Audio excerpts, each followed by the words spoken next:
Hey guys, it's Alegra Brianna here. Welcome back to my YouTube channel. Today I'm going to be giving you guys 5 tips on becoming natural or just being successful at being natural. And before I do start, I want to share my experience with being natural just really briefly.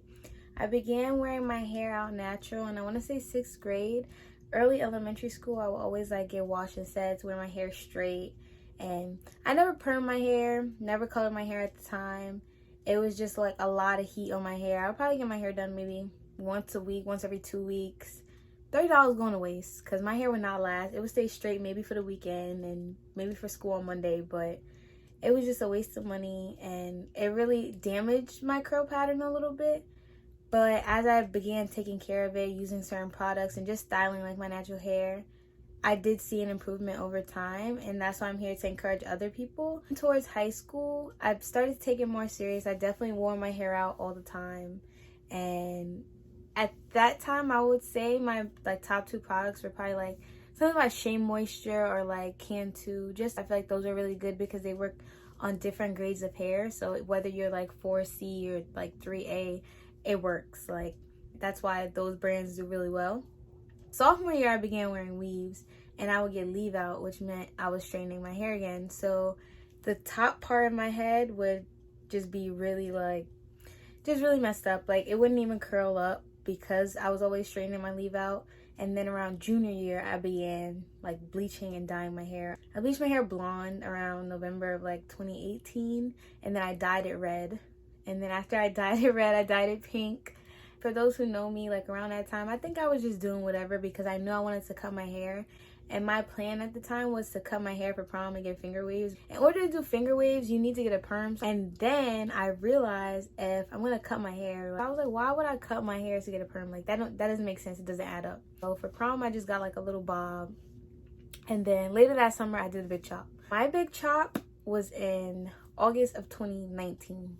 And my hair has grown tremendously just because it's all the stuff I've learned over the years has helped me to regrow, and my hair is flourishing. Y'all, I'm more content with myself and more confident just because I see the difference in my hair. I know which products to use, which products not to use. So I'm really successful and happy with my journey. It's just taking a little while, taking a little longer than I wanted to, but I know my hair is going to be back to normal maybe around the fall. To go into my first tip of the day for you guys. So I know this can go for guys and girls. Some of these tips are just natural hair care tips in general, and tip number 1 is gonna be to not wash your hair every day. You should only wash your hair every once a week or once every 2 weeks, depending on the situation. Obviously in the summer I feel you'll probably wash your hair more just because you may be at the beach or the pool, but when you wash your hair, you're already stripping your hair of its natural oils. Some of the shampoo that you guys use or people in general use are just not good for your hair. Head and Shoulders, I hate that brand. It's not even it's I hate those men 3-in-1 body washes. It just makes your hair worse. It's basically giving you more dandruff, and then you're washing your hair because you have dandruff, and it's literally just putting you in a full circle. So if you're washing your hair frequently and using these bad products, of course all this stuff is going to build up over time.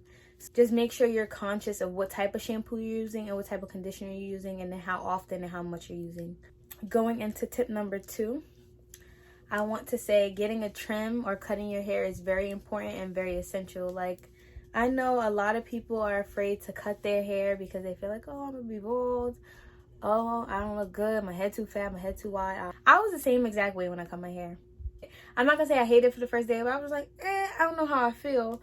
But y'all can always get braids. You could always get protective style, faux locks, weaves, wigs. There's a bunch of alternatives. I feel cutting your hair and trimming your hair is very essential, and people kind of just overlook that. It's more so that they're probably afraid in the moment, but in the long run you'll benefit off of just cutting your hair and trimming off the dead ends. Y'all have to understand that your hair grows from the root. So if you have split ends, eventually those split ends is gonna rise to the root. For the most part, I just think you should be doing it every 4 to 6 months. Guys, I don't know how often y'all should get a haircut. Maybe every 2 to 3. I'm gonna have my brothers come on this channel and give guys tips because they're really good at self-care. And tip number 3, I have a habit of doing this as well. I don't know if anybody else. I'll go on YouTube and look for product reviews, style reviews, like DIY videos about like hair and being natural and stuff. My sister always told me this. You always want to find somebody that you can relate to, or you want to find somebody that looks like you, has hair like you, because you don't want to take this person's advice and it doesn't apply to you. For example, if you're a girl and your hair grade type is 4C, you don't want to be watching a video and the girl, her hair is like bone straight and you trying to get product reviews from her, because it's not gonna work for you. You want to find somebody that has your hair type, somebody that you know if the products work on them is gonna work on you. But of course it's gonna be trial and error. Not everything that works for that person will work for you. So definitely find somebody that you can relate to and somebody who you can trust on YouTube.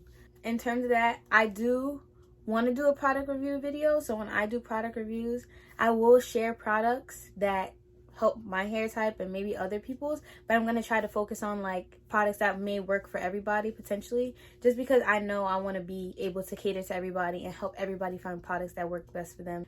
I've tried over dozens of brands, so I could tell you guys what works best, what doesn't work best, and how to use everything. Tip number 4. So this is also about products as well. When you guys are shopping for products, you should definitely look for stuff that's like natural, stuff that doesn't have like sulfates, parabens, all those like long words that's like not good for your hair. I'm gonna tell you why. Basically, they're all basically different names for alcohol, I would say. And what the alcohol does is it strips your hair of its natural oils. And if your hair is being stripped of its natural oil, brittle and dry. I know y'all do not want brittle and dry hair. And then if anything, it's gonna make it more work for you. You're going to sit here, apply all these curling creams, all these gels, and all they're going to do is dry your hair out, and then you got to oil your scalp, and then it's like you already have to do your scalp every 2 to 3 days, and now you have to do it every day because you're using these products that's drying your hair out. So make sure y'all reading the ingredients to your products. Certain brands, I know they be saying, oh, don't use Eco Styler, don't use Cantu. You just have to be mindful of the ingredients and what you're using in your hair and how often you're using it. And then my last tip for today is styling your hair is very important. I can testify to this. I be loving my little slick back ponies, middle part ponies, side part ponies, everything. But they be saying ponytails is not good for your hair because they do push back your hairline a little bit, especially like pulling your hair if the ponytail is really tight. And I could definitely relate to that. Like, I know my forehead is small or like decent size, but I do feel when the ponytail is like pulling on my little edges, my head. So I do want to let y'all know, like, just be careful with how often you are wearing ponytails and how often you are wearing like braids, because you don't want to keep pulling on your scalp, because that's how you get those like little bumps, and then you don't want that. So if you are styling your hair, it's okay to let your hair breathe every now and then. Do a little fro, whether it's curly or just your natural blown out. Like, do what y'all want, style your hair, but just make sure you're being consistent with your hair, taking care of it. Same way y'all wash up every day and brush your teeth every day, do your hair every day. Do what you need to do. Oil that scalp, slick them edges. It's going to be worth it in the long run, because if you're not doing your hair every day, you're not greasing your scalp, especially with certain products. Like, I will say, certain products you need to use, like those hair infinity vitamins or those the wild hair growth oils. That stuff you need to be consistent with, because if you really want to see a difference, you need to be on track. You need to be, I'm gonna do a Monday, I'm gonna do a Wednesday, I'm gonna do a Friday. You got to be consistent with this so that way you can get an actual product. Like, even when I was using it back in high school, I did see a before and an after. I saw the difference because I was consistent with it. It's just I messed it up by dyeing my hair. So don't be like me, y'all. Take these 5 tips, run with it. If y'all have any more questions, feel free to comment, share, like, and subscribe. I love you guys, and thank you for listening.